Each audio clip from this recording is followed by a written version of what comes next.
Oh, hey everybody. Well, it's been a while. How you guys doing? Welcome back to Project Computer. I'm really excited to be back. I know it's been a long time, but I lost my camera, so can't make content without cameras usually, right? I'm just kidding. I'm just a bad content maker, but I'm back. I'm back and we're better than ever. We got a lot of stuff to talk about, a lot of stuff to go over. Today we're going to be talking about an Asus motherboard because it's a little quirkier than I remember. I'm used to doing like MSI motherboards. That's been my go-to since I started building computers back in 2015.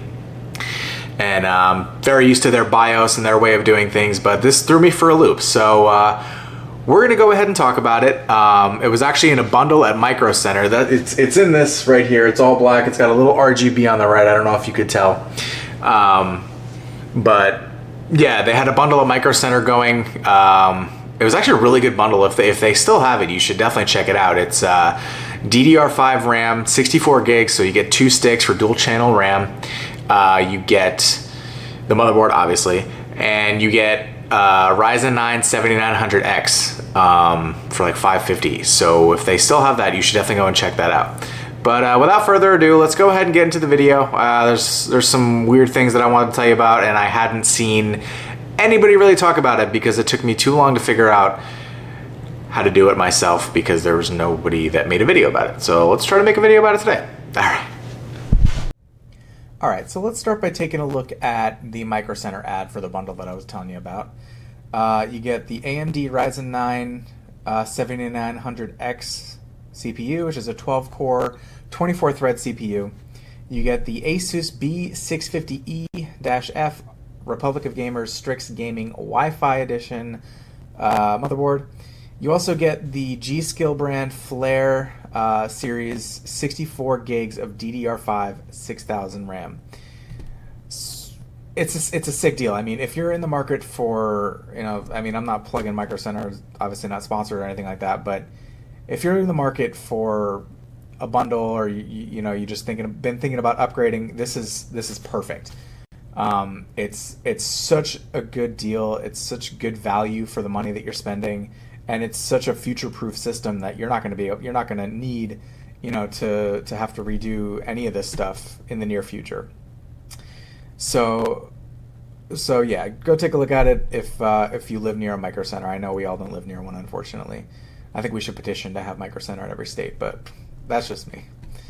All right, so yep, this is what you get. And let's take a look at the motherboard, which is pretty much the whole point of this video, not so much the actual bundle itself.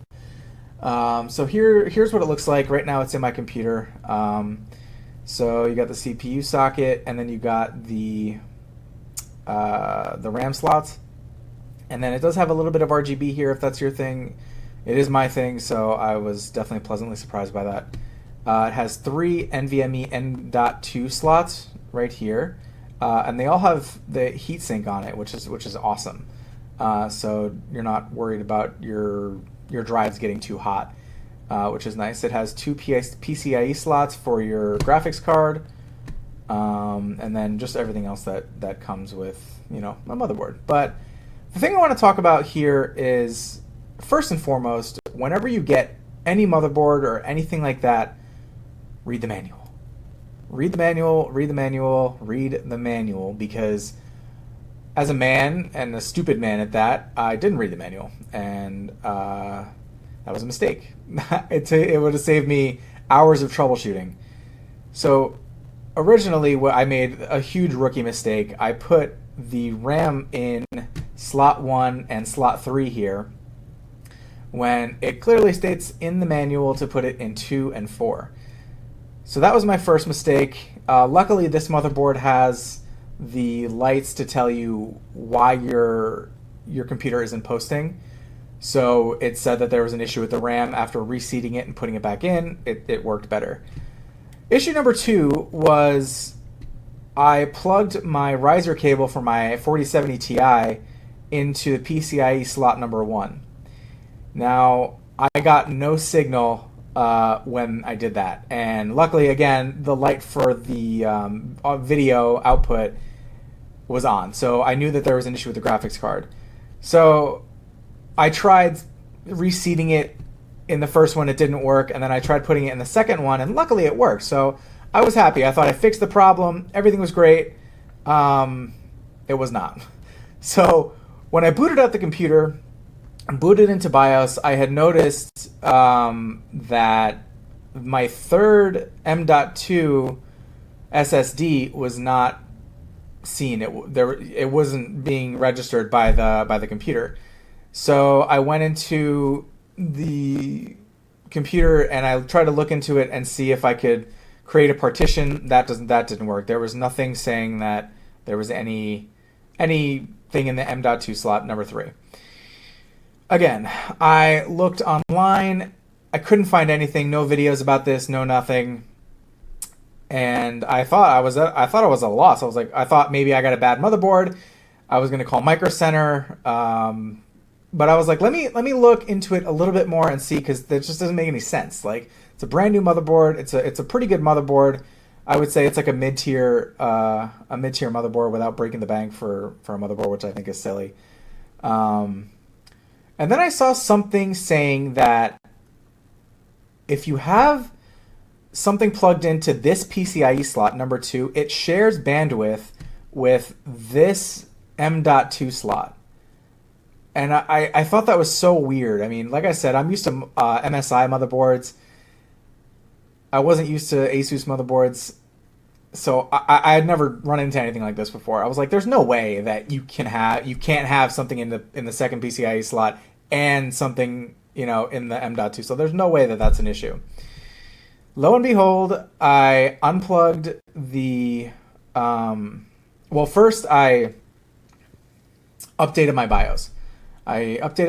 Which I should have done immediately after getting this motherboard. So if you get a new motherboard and you're having any issues whatsoever that aren't fixed by reseating RAM or fixing a seating in your GPU, just update the BIOS. It's really easy. All you have to do is go into the whatever brand motherboard you have on their website, look up the motherboard that you have, and then their firmware will be right there. All you got to do is download it onto a thumb drive.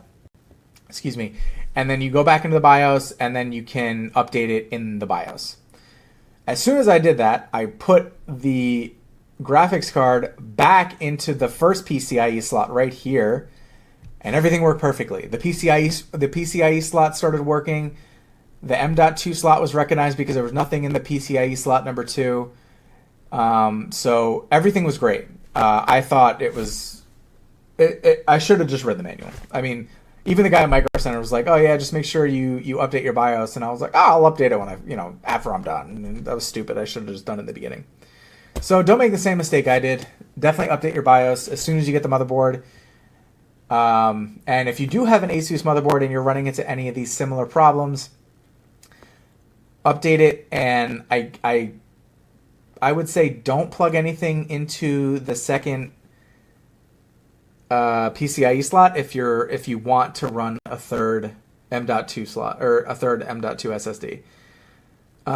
With that being said, you can, I believe that they have like these things where you can put extra M.2 slots that like the whole contraption fits into the PCIe slot number 2. So you could do it that way to get yourself some extra storage, but as far as another graphics card or anything like that, you can't use the second graphics card slot and the third M.2 slot. I don't know why they did it that way. I really don't, but they did it that way. So, I mean, it is what it is. Other than that, it's a really great motherboard. Oh, I didn't even notice this. Like, this is my first time being on this website besides updating the BIOS. It has a release button for the first PCIe slot. That's really cool. That makes it a lot easier than shoving your hand in there and trying to undo it if you're trying to undo your graphics card. So that's something to look at. Yeah, these are the buttons I was telling you about. The RAM, and then it's got this thing's going really fast. Okay, pause. It's got the RAM, the VGA, the boot drive. So all those lights will be able to tell you what exactly is going on and why your computer isn't posting. All right, so thank you so much for watching that video. I really appreciate you sticking with me. if you're still here. I know it's been about a year since I've done anything, so I promise it won't be like that again. We're gonna be pumping out content as best as possible. If you guys have any comments or questions or oversight maybe from my end, that anything that I missed that you saw, go ahead and comment it down below. Yeah, thank you so much. You guys have a great rest of your evening, rest of your day, whenever you're watching this, and we'll see you in the next one. All right.